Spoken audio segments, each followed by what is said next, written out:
Hi there, my name is Dean from Aerobics First, ski shop in Halifax, Nova Scotia. Here to talk about some basics on boot fitting. Most people's problem when they're going skiing is uncomfortable feet, so we want to help you with that to make sure that you get some comfy feet that perform really well. So our ski boots are a hard plastic shell, like this, that has a foam liner in it. So you have a comfortable liner put into a plastic shell that is really cold when you get out in the wintertime, and you put a bony foot in there. That gives you a really hard time to get a comfortable fit. So our job as boot fitters is to make sure that this fits in this really well. So some of the basics that we want to talk about are length, width, flex in a ski boot, how to judge what's going to perfectly work for you on the ski hill no matter where you're skiing and what conditions you're skiing in. So some of the main questions that we want to ask somebody is what kind of skier that they rate themselves as, what kind of aggressiveness they ski at, and also how often you ski. Those little questions give us some feedback so we can better suit a boot to those kinds of skiers. So what we want to do at first is talk about what we want to put inside the ski boot. One important thing before we even get started on getting a boot on your foot is to make sure that you have the proper sock to make sure that that boot is going to fit the best it can fit. So what a lot of people do is they'll just use a basic cotton sock, which is not the best.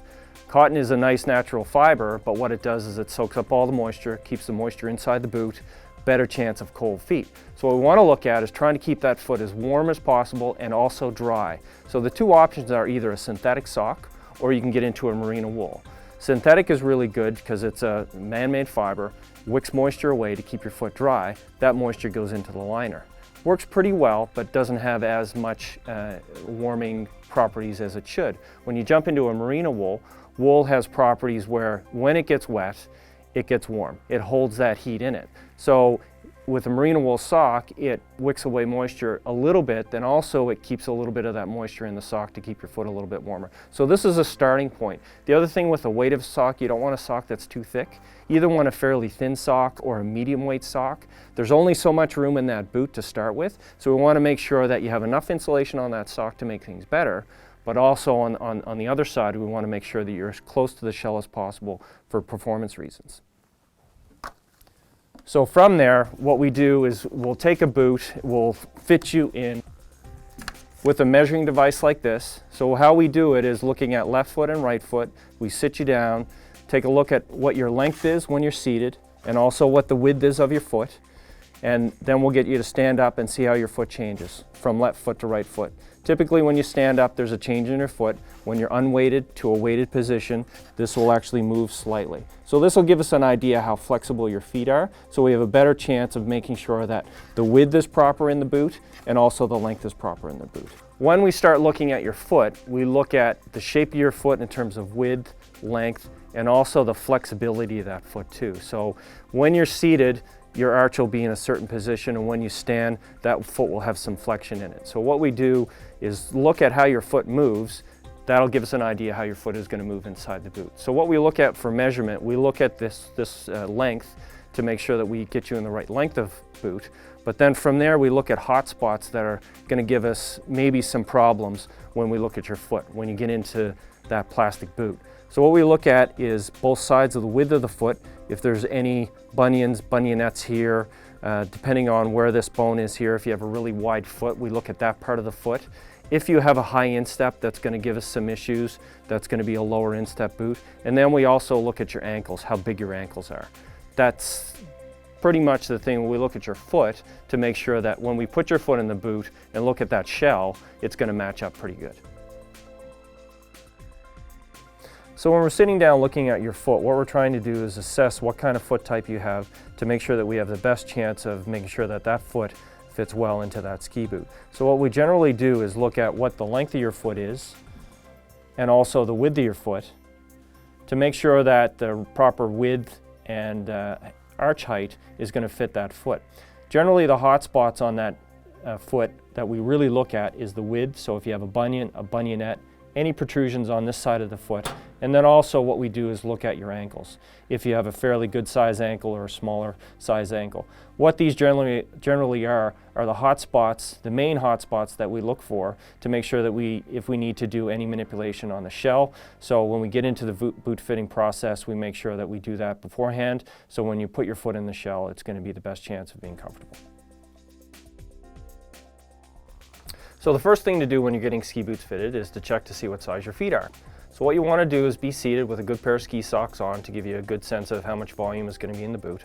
So what we want to do is measure the length first to see the difference between your feet if one foot is shorter than the other, and also to see the pure length of your foot when it's unweighted.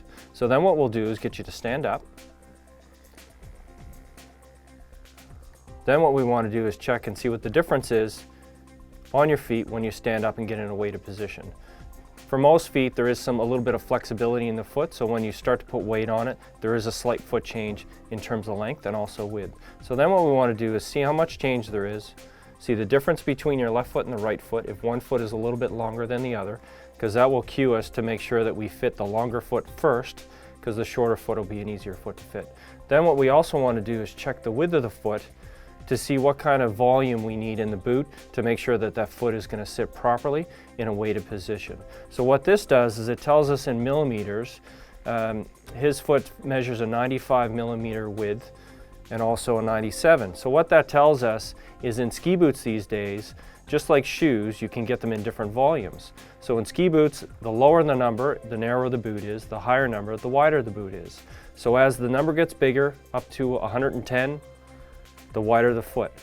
Ski boots are rated in millimeters as their last, so some boots, as this one here is an example, this is a 98 millimeter last boot.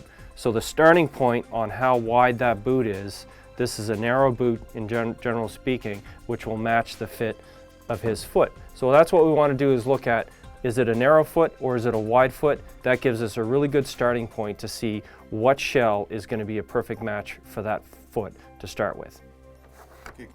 So when you're matching the foot to the boot, the last of the foot, so his foot is measuring a 97 millimeter last, so this boot comes in a 98, which means that's how wide the boot is. So what we want to do is match up the foot with the boot. So you want to make sure if it's a narrow foot, you're putting a narrow foot in a narrow boot. There's many different sizes and shapes in ski boots these days. They fit similar to shoes in terms of volume, so you want to make sure that your starting point is going to be as close to perfect as possible. Okay, so after you measure the foot, what you want to do is get the foot in the shell to check to see how that foot measures in the shell. So what you want to do, remove the liner and do a shell check. So what you want to do is get that foot in the shell. Okay, stand up. Just barely touch your toes against the front of that shell.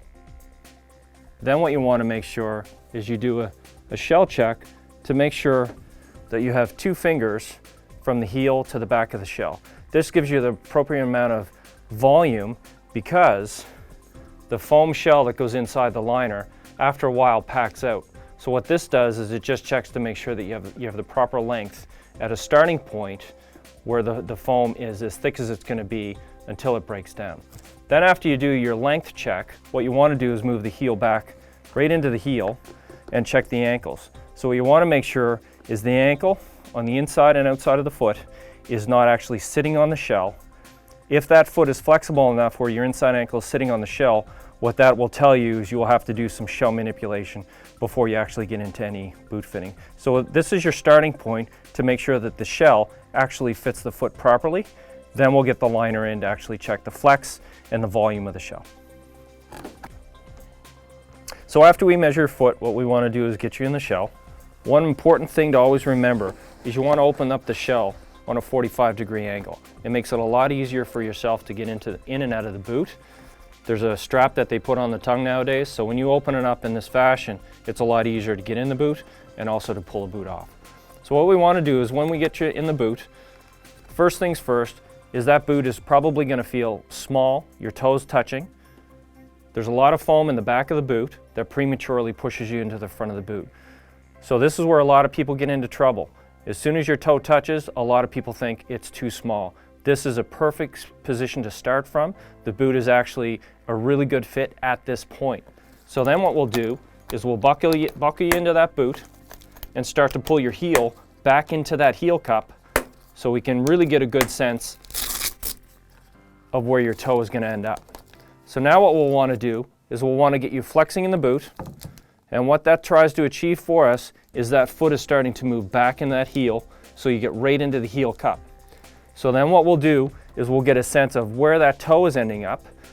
We'll buckle up the boot. So when you're standing up straight, your toes should be touching the end, either brushing or, really touching. Then when you flex forward, your toe is going to come off. This is a perfect starting point in terms of length for a ski boot. You want to make sure that your toes are touching when you're standing up straight in a brand new boot. If your toes do not touch, always remember this foam liner that's inside of the boot, it's going to pack out and it's going to give you more volume in that boot and a little bit more length. So this is where a lot of people get into trouble, where they end up with a boot that's too big. They start by thinking the boot is a little bit too short. So always remember, your toes touching when you're standing. When you flex forward, your toe comes off. Then what we'll look at is we'll look at the actual volume of your foot. So we'll get you wearing it around to make sure that you have good width here and here. This is a really important part of the boot that knocks a lot of people off the hill. Typical hot spots are under your first and second buckle, right from these bones here, and also some people, men and women, who have bunions on the other side of the foot. So what we look at after you have the boot on for a little while to see if we have to do any shell manipulation by actually knocking that shell out to give that part of the foot a little bit more volume. The other thing too is that we always look for instep height to make sure that your instep is actually the right height, where you don't have too much pressure on that part of your foot. If you do, there's little tricks that we can do by shaving the boot board that's underneath the liner. So what that does is drop your heel a little bit, takes the pressure off this part of your foot. So it's two parts. What we look at is your foot at first to make sure that your foot is actually comfortable in the boot. Then we'll look at, from a performance point of view, is actually how the boot flexes. So then what we'll want you to do is get flexing the boot up and down. So what we want to do is make sure that your pivot and your ankle is moving properly. What this does is it allows your body to stay over your foot so you can stay in the sweet spot of the boot. What a lot of people end up happening is getting into a boot that's too stiff. So what happens is you don't get to leverage this pivot point. You always want to make sure that you can pivot at your ankles, knees, and hips to make sure that you can actually spring action over your foot to make sure you stay in that sweet spot of your foot. So these are the key components when you actually have a boot on to make sure that you have the best chance of being on the slopes, that your foot is going to be comfortable, and you have good performance coming out of that boot so you can really see what your ski is doing. So last but not least, after we do the general boot fitting, get you in the boot, seeing if there's any manipulating of the shell that we need to do, what we look at is we look at footbeds. So generally speaking, when you take a liner out of the boot, take the insole out, this is what you end up with. It's a fairly thin foam, easily compressed. It gives a little bit of warmth and thermal properties to the boot, but it doesn't give you any kind of support or stability inside the boot. So what we want to do is check to see if a footbed, either an over-the-counter footbed or a custom fitted footbed, is going to benefit your foot. So what we do is we look at something like this, which is an over-the-counter or off-the-shelf kind of footbed that you can heat, and it is moldable. But what this does is it gives you a good arch support and also a heel cup. So what it does is gives you a good base of platform inside that boot. So when you're weighting and unweighting, your foot is not changing as much as it would on a flat piece of foam. So what this does is give you a better base of support. Also what it does is, because of that base of support, you have a good feel of what's under your foot. So a lot of energy and a lot of feel that's coming back up from the ski, you can get instantly. So you have a better sense of what the ski is doing, right or wrong. The other side of it is, because you have a good base of platform, when you buckle the boot, you don't have to buckle your boot as tight. Because you don't have to buckle your boot as tight, there's less chance of cramping and also a better chance of good circulation, because letting the blood flow is really important in skiing. It's wintertime, it's cold, warm feet are key. So one thing you want to make sure is to really get the best chance of an optimal ski boot fit is to try it with a footbed, either something like this that's off the shelf or a custom fitted moldable insole that is done right from scratch for left foot and right foot, depending on what the foot needs. But you always ask the boot fitter, let's talk about footbeds and see what my kind of foot needs.